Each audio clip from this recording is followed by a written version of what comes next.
Assalamualaikum warahmatullahi wabarakatuh. Perkenalkan, kami dari kelompok 4 akan membahas tentang isu sosial dan etika dalam sistem informasi.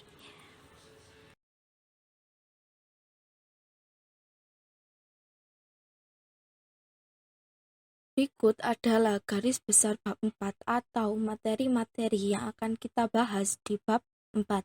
Yang pertama yaitu dengan memahami masalah etika dan sosial yang berkaitan dengan sistem. Dan yang kedua, etika dalam sebuah masyarakat. Yang ketiga, dimensi moral dalam sistem informasi. Memahami masalah etika dan sosial yang berkaitan dengan sistem. Model pemikiran tentang isu etika, sosial, dan politis. Isu etika, sosial, dan politis sangat terkait satu dengan yang lain. Dilema etika yang muncul Anda hadapi sebagai seorang manajer sistem informasi biasanya timbul dalam perdebatan sosial dan politik. Pengenalan teknologi informasi yang baru memiliki dampak seperti gelombang, menimbulkan isu, etika, dan politis baru yang harus ditangani ditingkatkan individu sosial dan politik.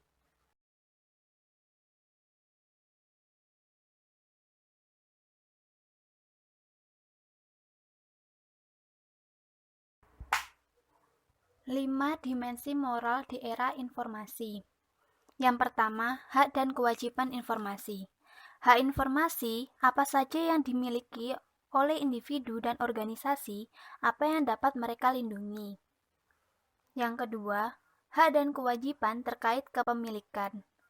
Di sini, bagaimana hak kekayaan intelektual model lama dapat dilindungi dalam sebuah masyarakat digital di mana melacak serta mengkalkulasi kepemilikan sangatlah sulit dan mengabaikan hak-hak kepemilikan semacam itu sangat mudah.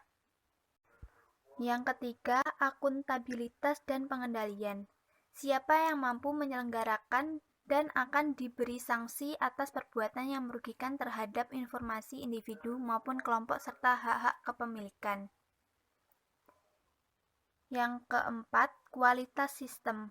Standar kualitas data dan sistem seperti apa yang kita butuhkan untuk melindungi hak-hak individu dan keamanan dalam masyarakat.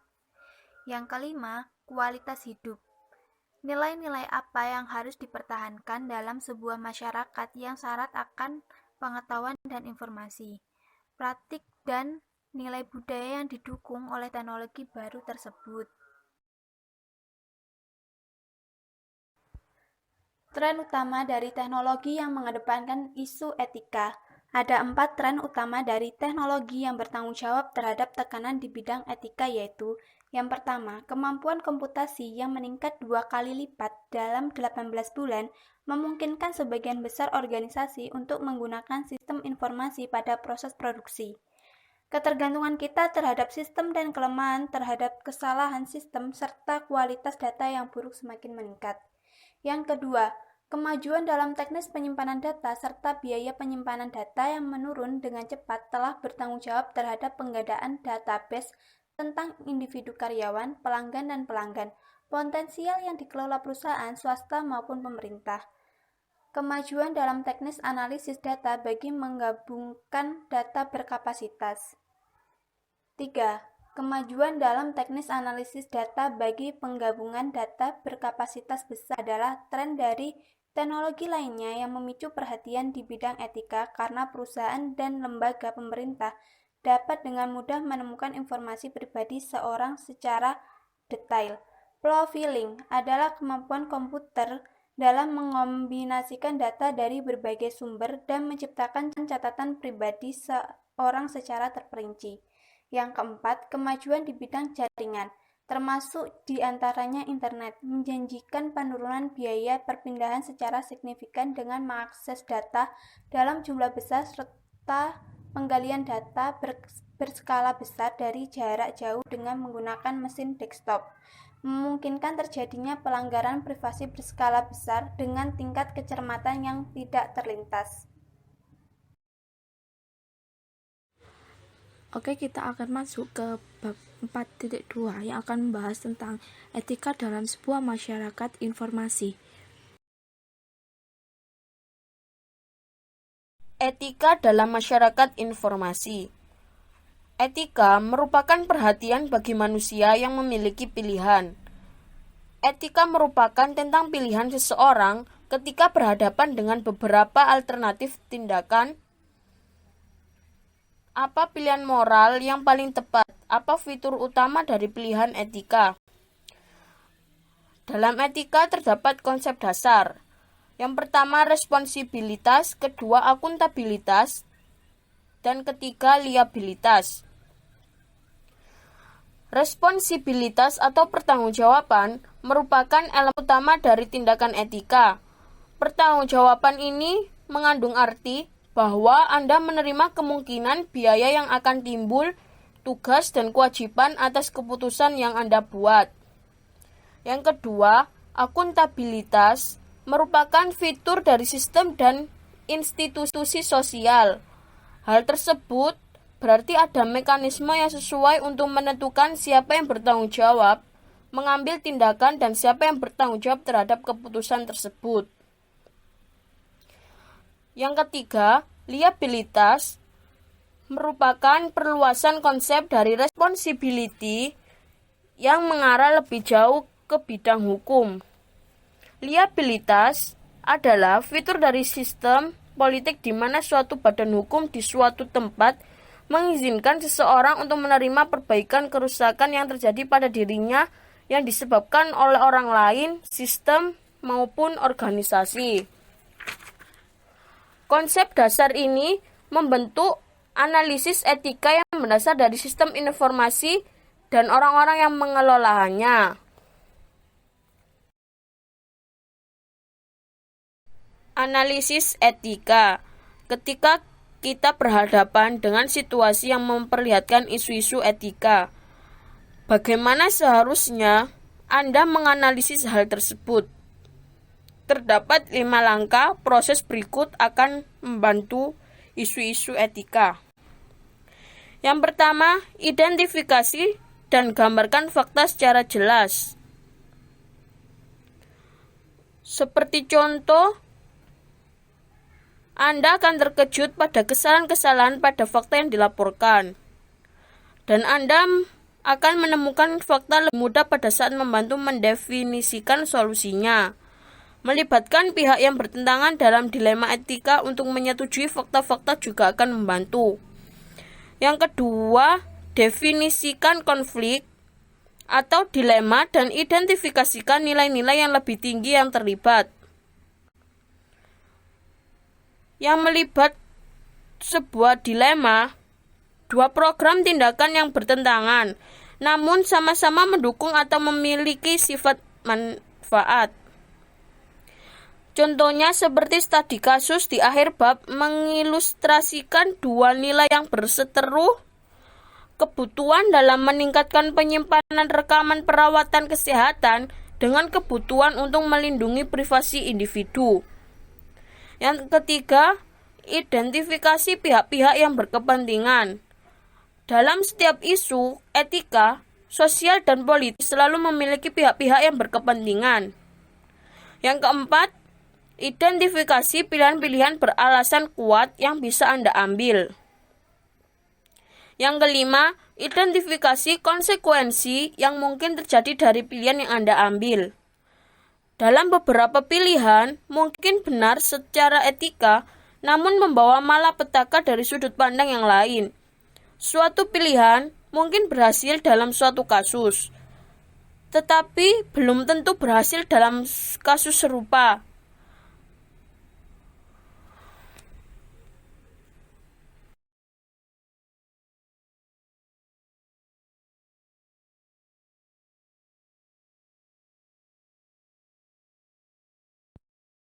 Selanjutnya adalah prinsip-prinsip utama etika. Adapun beberapa prinsip-prinsip utama etika yang bisa Anda terapkan dalam pengambilan keputusan yang adil.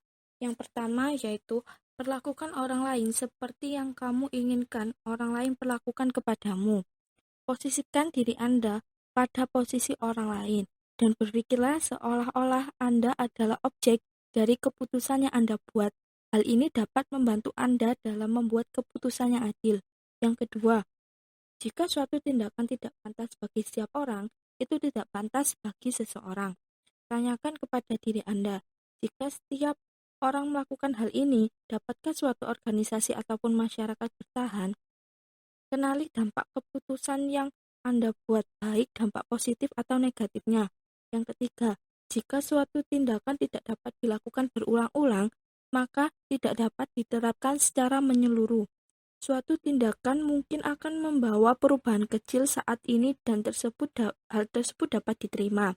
Namun, apabila hal tersebut dilakukan berulang-ulang, hal tersebut akan membawa perubahan yang tidak dapat diterima dalam jangka panjang. Yang keempat, ambil tindakan memberi nilai yang lebih tinggi atau lebih besar. Aturan ini mengasumsikan Anda dapat memprioritaskan tingkatan nilai dan memahami konsekuensi dari berbagai macam tindakan.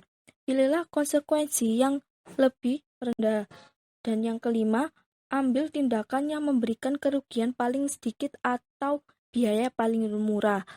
Beberapa tindakan biaya kegagalan yang sangat mahal dengan kemungkinan yang rendah, tapi hindari tindakan yang memiliki biaya kegagalan yang sangat mahal. Dan yang terakhir, asumsikan bahwa seluruh benda, baik yang berwujud maupun tidak berwujud, adalah milik seseorang sampai ada deklarasi spesifik yang menyatakan sebaliknya.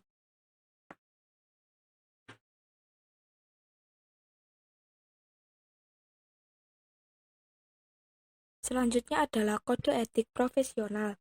Ketika sekelompok orang mengklaim sebagai profesional, mereka memikul hak dan kewajiban yang khusus karena pengakuan khusus mereka terhadap pengetahuan, kebijaksanaan, dan kehormatan. Kode etik itu sendiri adalah janji berdasarkan profesi untuk mengatur kalangan profesional dengan kepentingan umum masyarakat. Misalnya, hindari merugikan orang lain, menghormati hak kepemilikan, dan lain-lain.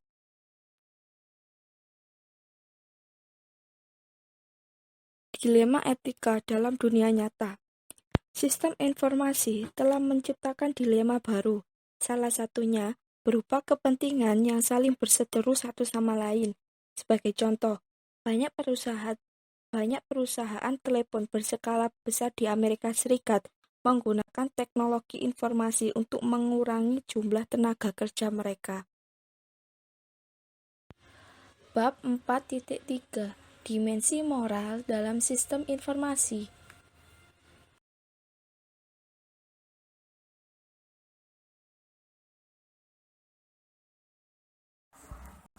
Hak informasi, privasi, dan kebebasan di era internet. Privasi atau privacy adalah hak seseorang untuk tinggal seorang diri, bebas dari pengawasan maupun campur tangan pihak lain ataupun organisasi termasuk negara. Teknologi sistem informasi mengancam hak atas privasi individu dengan melakukan pelanggaran privasi secara mudah, efektif, dan menguntungkan. Tantangan internet terhadap privasi. Teknologi internet telah menghadirkan tantangan baru bagi perlindungan privasi seseorang. Informasi yang dikirim pada jaringan luas ini akan melewati berbagai macam sistem berbeda dengan yang dapat memantau, menangkap, dan menyimpan setiap pertukaran informasi yang melewatinya. Misalnya, sekitar 75% pengguna internet menggunakan mesin pencari Google. Hal ini menjadikan Google sebagai pengumpul data online terbesar di dunia. Sebagian besar ahli percaya Google memiliki koleksi informasi pribadi terbesar di dunia, melebihi data-data orang-orang yang dimiliki instansi pemerintahan. Hak kekayaan intelektual. 1. Rahasia dagang. Hukum rahasia dagang dilindungi ide pokok dalam pengerjaan suatu produk, tidak hanya manifestasi mereka. 2. Hak cipta. Hak cipta atau copyright adalah hak yang dijamin oleh undang-undang untuk melindungi pencipta karya intelektual dari tindakan duplikasi yang dilakukan oleh pihak lain dengan tujuan apapun sepanjang hidup pencipta karya tersebut ditambah 70 tahun sesudah kematiannya. 3. Paten. Paten mengizinkan pemiliknya melakukan monopoli eksklusif terhadap ide di balik penemuan yang diperolehnya selama 20 tahun. Tantangan bagi hak kekayaan intelektual. Teknologi informasi terkini, terutama perangkat lunak, menimbulkan tantangan-tantangan yang luar biasa terhadap hak kekayaan intelektual, sekaligus menciptakan masalah-masalah etika sosial, politis yang signifikan. Media digital dibedakan ke dalam bentuk buku, majalah, dan media lainnya untuk menempuh replikasi atau memperbanyak cetakan. Perpindahan dan perubahan, sedangkan kesulitan dalam mengelompokkan karya perangkat lunak sebagai program, buku maupun musik, keringkasan membuat pencurian mudah dilakukan dan sulitnya menciptakan keunikan dalam karya tersebut. Penyebaran jaringan elektronis termasuk internet telah mempersulit perlindungan terhadap kekayaan intelektual.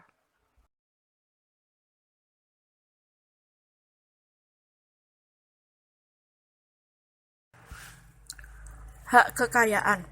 Kekayaan intelektual. 1. Rahasia dagang.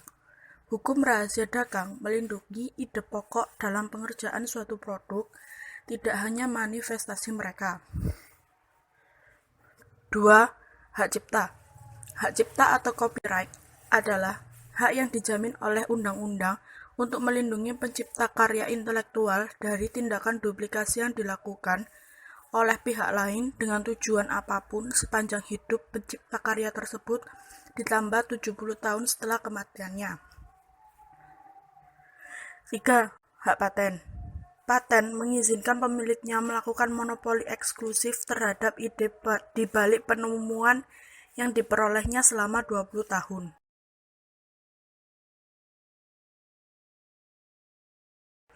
Tantangan bagi hak kekayaan intelektual.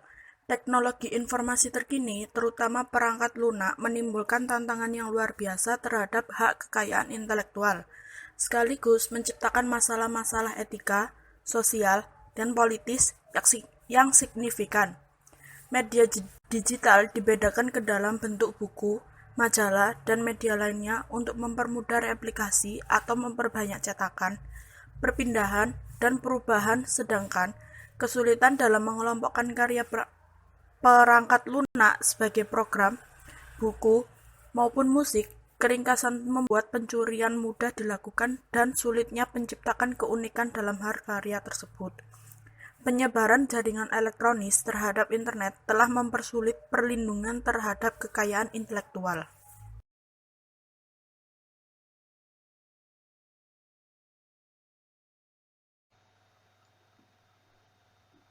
Selanjutnya yaitu akuntabilitas,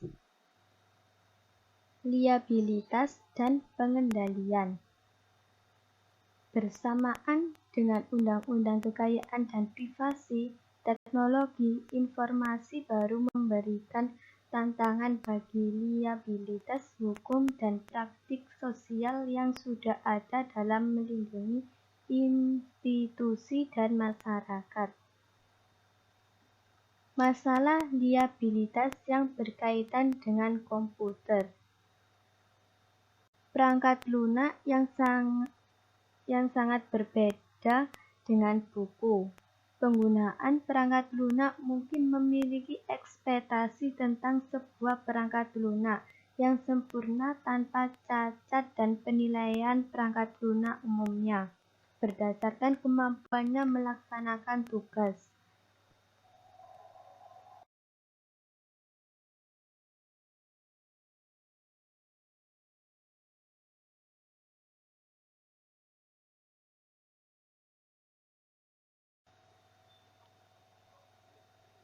Kualitas sistem, yaitu kualitas data dan kesalahan sistem.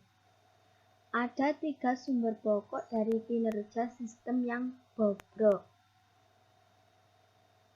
Yang pertama, celah atau kelemahan dan kesalahan pada sistem. Yang kedua, kegagalan perangkat keras ataupun fasilitas lainnya yang disebabkan oleh alam ataupun penyebab lainnya. Yang terakhir yaitu kualitas input data yang buruk.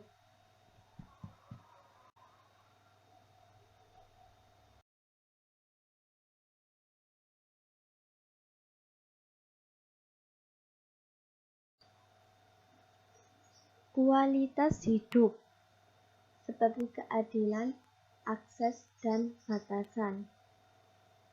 Ada beberapa konsekuensi negatif di bidang sosial yang ditimbulkan oleh sistem dengan mempertimbangkan respon dari individu, sosial, maupun institusi politik. Yang pertama, ketergantungan dan kerentanan seperti pusat versus tepian. Yang kedua, kecepatan perubahan seperti berkurangnya waktu respon terhadap persaingan. Yang ketiga, mengelola batasan seperti keluarga, pekerjaan, dan waktu luang. Yang keempat, ketergantungan dan kerentanan. Yang kelima, kejahatan dan penyalahgunaan komputer. Yang keenam, ketenagakerjaan seperti dampak buruk teknologi dan penataan ulang pekerjaan yang hilang. Yang ketujuh, kesetaraan dan hak akses, seperti meningkatnya kesenjangan sosial dan pembedaan ras. Yang terakhir, yaitu risiko kesehatan, seperti RSI, CFS, dan teknostres.